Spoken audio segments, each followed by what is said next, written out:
Wood turning gone wrong.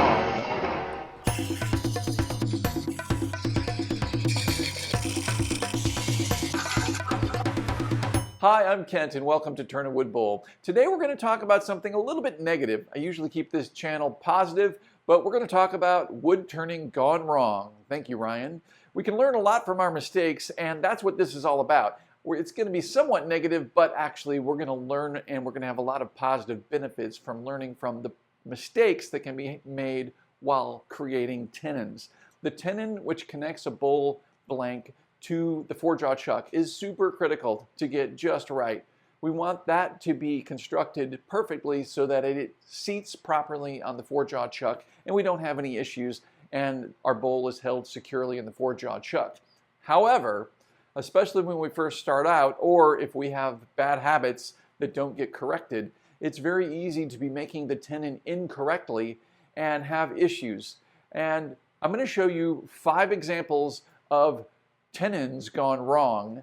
And in these examples, you may see some things that you've done in the past, or you might be doing right now, and you might have an opportunity to correct those, and you're going to see better results. Now, these 5 examples are going to range from they can make your turning frustrating all the way up to you could get hurt. So you really want to make sure that you're not doing any of these 5 things that I'm going to show you with the tenons. And tenons gone wrong, here we go. A very common issue that occurs is making the tenon much larger than the four-jaw chuck. And the misconception is, well, these are adjustable, so I might as well make them as big as I need, and I can make my tenon bigger. So I can just open these up really wide, and then I can put a larger tenon in here. The problem with making the tenon larger is the fact that the jaws are not properly gripping the tenon. What's really happening is they're only gripping on the edges of each of the jaws, and so you really only have basically 8 points that are kind of digging into the tenon, and that's not giving us good support. And this bowl is going to have a tendency or the ability to shift inside the chuck very easily if we get a catch or if we start turning it aggressively. I wanted to mention something here too. Now, this tenon isn't so bad. I've got the dovetail angle on it, and I have a shoulder that seats on top of the jaws, and we definitely want that. The only issue with this tenon is it's much larger than this four-jaw chuck. Here you can see how those 8 points would be gripping just into the tenon only and not gripping the whole circle of the tenon. What this chuck is designed to do, it is nice that it expands. By the way, some of the inexpensive chucks, if you wind them all the way out as far as they go, some of these jaws will actually come loose as well. So you really want to be careful with that. But what we're looking for is we're looking for a tenon that's in this size range that is circle shaped. What happens when this is manufactured, this is milled on a metal lathe, ironically, and then it is cut apart, and the kerf from the saw makes up the gap in here. So if you look, the true circle is right about here where we're getting the most contact from the jaws gripping the tenon.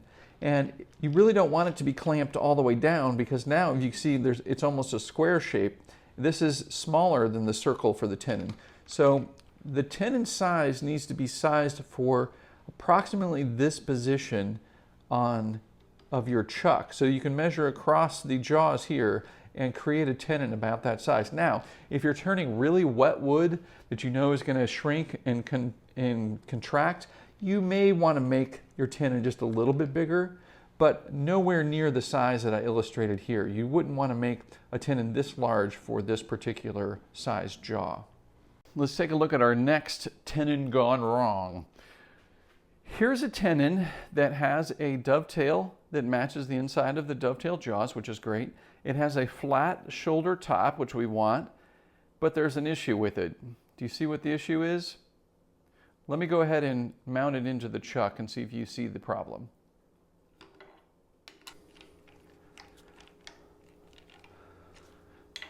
Okay, are you seeing it?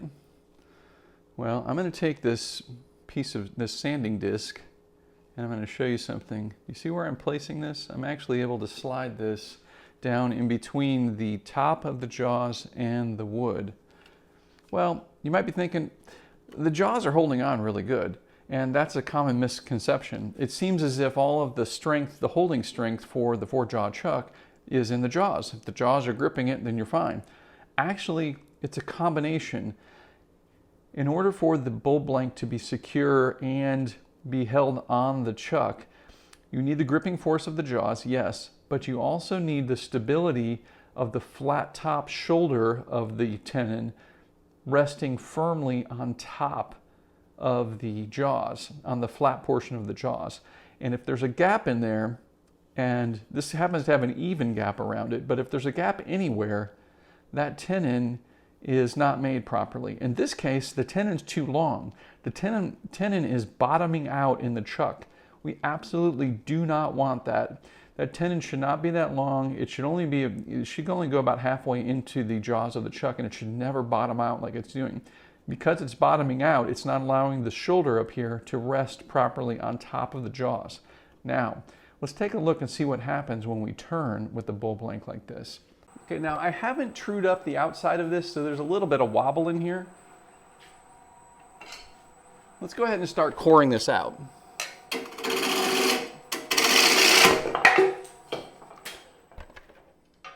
There we go. Exactly what I thought was going to happen. And what happened was the blank was vibrating on the top of those jaws. Instead of sitting there firmly, it had space. So as I applied pressure, it's bouncing back and forth until it created enough tension and broke all the fibers and broke the tenon. So you want that shoulder of the bull blank to seat flat on top of those jaws. In this case, this tenon length was too long. We want to make that shorter.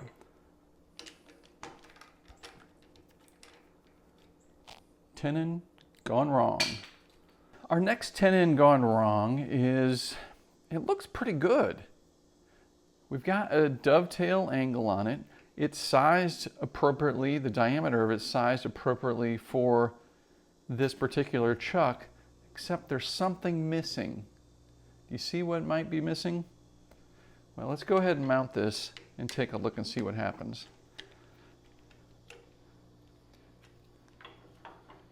You can sort of see it based on our last example. All right, let me go ahead and turn this just a bit and see how this performs.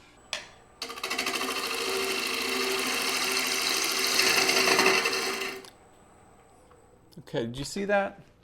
It went from, and now it wasn't completely true to start with, so it wasn't turning perfectly balanced, but as I started doing that, what happened is the tenon and the base of this shifted a little bit. So now there's more wobble in it. You can see all the wobble that's occurring in there. And this is one of those things that can be very frustrating if you're turning and you can't figure out why in the world does my bull blank not turn true. Well, if you happen to be paying attention to what we looked at here, the issue is right there. We don't have a shoulder. Instead, we have the curve of the bull going right from the tenon up the side of the bull. There's no flat 90-degree shoulder at the base of the tenon. And remember, that 90-degree shoulder is what the 4-jaw chuck needs to seat firmly on top of those jaws. When that happens, then there can't be any sideways movement with the bull blank, and it's going to prevent the blank from getting wobbly. In this case, this tenon can be one of the most frustrating ones because you're probably not going to have the bull go flying off the lathe every time you do this. However, it's very easy that if you get too aggressive or if you get a catch, it's real easy for this to get jostled and turned just a little bit inside the chuck. And then all of a sudden, everything was just fine a minute ago, and now you're turning and the bull's all wobbly on the lathe. Well, the reason for that in this particular case is the fact that there's no shoulder here. We need a really good flat 90-degree shoulder to match up to the top flat edge of these jaws. All right, if you're learning some new things about tenons that you didn't get before and you're liking this video, do me a huge favor and click that like button below the screen right now. Thank you so much. I greatly appreciate that. Okay, I think we got a winner here. This one's looking pretty good. The diameter of the tenon is sized properly for this chuck. There's a really nice 90-degree shoulder, and there's an angled dovetail that's going to match the inside of the dovetail. So I think we've got a winner here. Let's go ahead and mount it to the chuck and see what happens.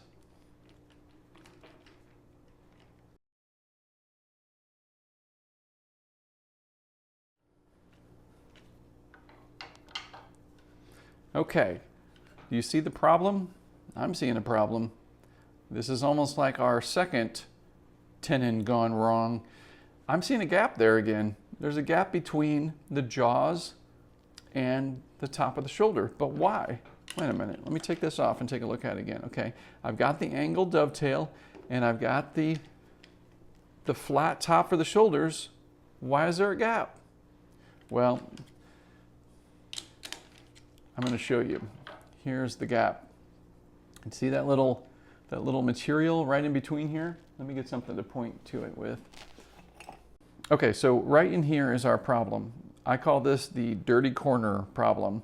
And this can happen very easily if you don't take your time and clean out this deep corner in here. If you use a bull gouge to shape the side of the tenon and maybe the bull gouge over here, it might be hard to reach into that corner and you just leave it. Well, that little extra material there is creating a gap, and that gap is preventing the jaws or the tenon to seat flat on top of the jaws, and we already know what that does. That makes this shoulder not seat properly, and it's going to create vibration and potentially cause problems. So what you really want to do is you want to take your time, and I use a spindle detail gouge to get in there, and I work it right down in that corner and clean out that corner really well. And as a matter of fact, if you want, you can actually go down beyond the corner. So if you kind of exaggerate and take out a little extra in there, it's not going to hurt anything. So that's something to keep in mind, is you don't want to have those dirty corners in your bull blanks or in your tenons rather, because the shoulder of the tenon is not going to seat properly up against the jaws of the chuck. And here you can see I can actually get the razor blade in between that gap. We don't want any gap there. If you can get anything in there, the thinnest piece of paper, a human hair, anything, if you can get anything in there, the tenon needs to be corrected so that you can't get any space in there whatsoever. So let's pretend that we didn't know any better, and let's see what happens when we turn this.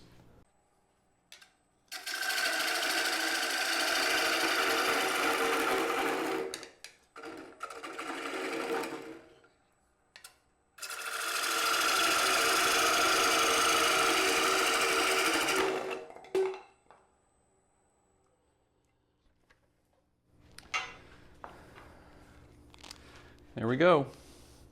Just as I suspected. What happened up here was I was making a pretty aggressive cut, and it caught that, it broke that material away, but at the same time it pulled the tenon right out of the chuck because it had that extra wiggle room from the gap that was created in that space. Tenon gone wrong. Before we get to our fifth and final wood turning tenon gone wrong, I want to share something with you. Everything we've been dealing with so far is pertaining to dovetailed jaw chucks, and that's what we have here.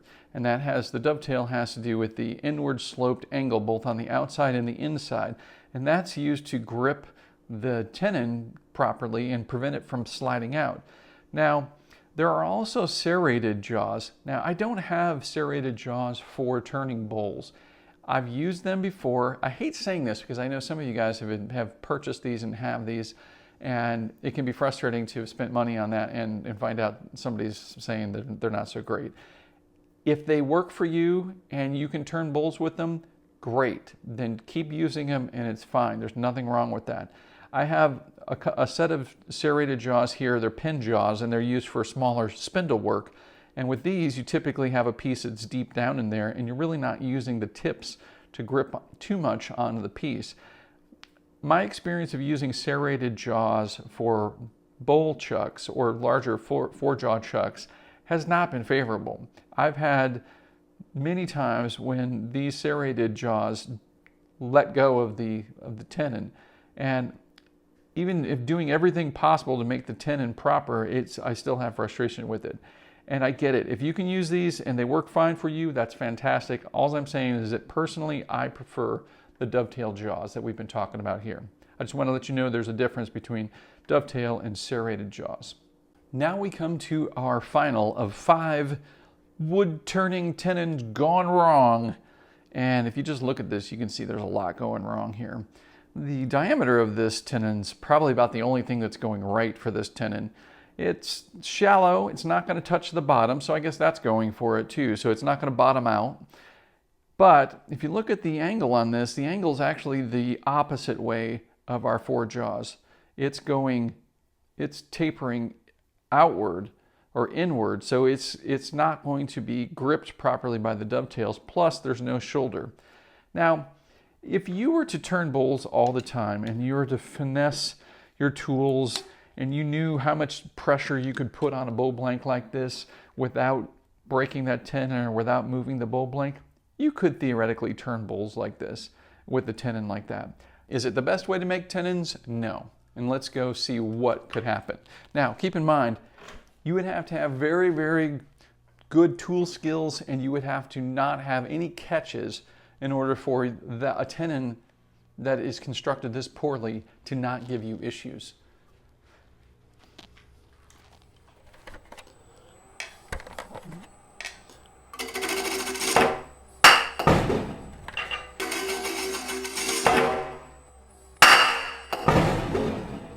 Tenon's still there.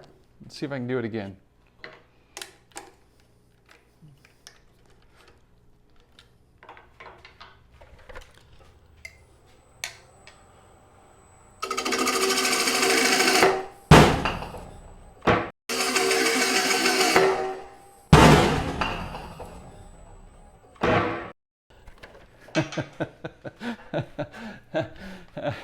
Hopefully, if you've had issues like this, you're seeing this tenon and going, wait a minute, maybe I need to make my tenons a little bit better. Well, this is why you might be having issues.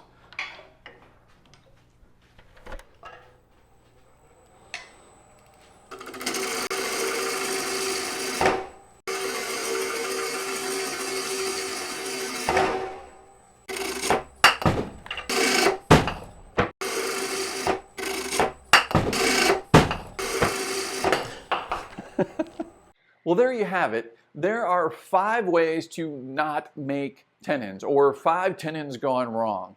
And hopefully now you can see some of the issues that you may have had in the past or you may have been wondering about, and you can avoid those, because in all honesty, you want to avoid making these 5 mistakes. And they're pretty common mistakes that can be made. But like we said in this video, you can have a range of frustration all the way up to potential injuries if you're not making your tenons properly. But the good news is, once you understand how to make a proper tenon, and be sure to check out my other video about making perfect tenons, as soon as you understand how to make the perfect tenon, you're going to have great results, and your bowl blanks are going to be held securely to your 4-jaw chuck. And I've got to tell you, I kind of hate saying these things. I need some wood to knock on. I've only got steel here. I don't know where I can get some wood. But I've never had a situation where I've had a bowl come out of a 4-jaw dovetail chuck. Dovetail is critical because, as we mentioned earlier, the serrated edged jaws, I'm not a fan of those. I've had bowls come out of those several times. But as far as a 4-jaw dovetail chuck, I've only had 2, maybe 3 bowls come off. And it was not because of the chuck, and it was not because of the tenon design. It was because of the wood. I was using very dry, kind of punky pecan.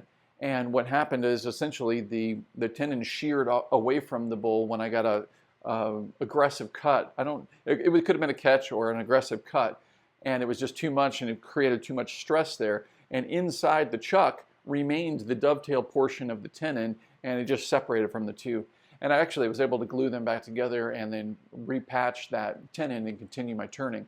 So if you create your tenon properly and you're using a dovetail 4-jaw chuck, you're going to have great results. So I hope this video has helped you out. If it has, leave me a comment below. Let me know if you've been using dovetail tenons and if you've been constructing them properly, or perhaps if you've had some of the issues that we've addressed in this video. Now that you know that these are potential issues, and hopefully you'll be seeing that some of the problems that we illustrated in this video, now you'll know how to fix them.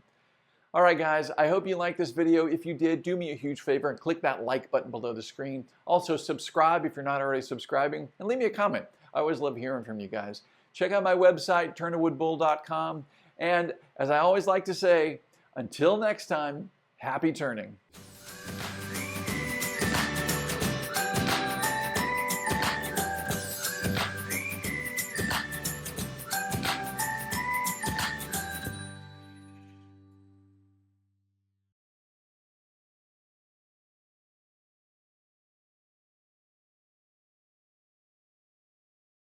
And if you've been easy to say. Let me know if you've been using 4-jaw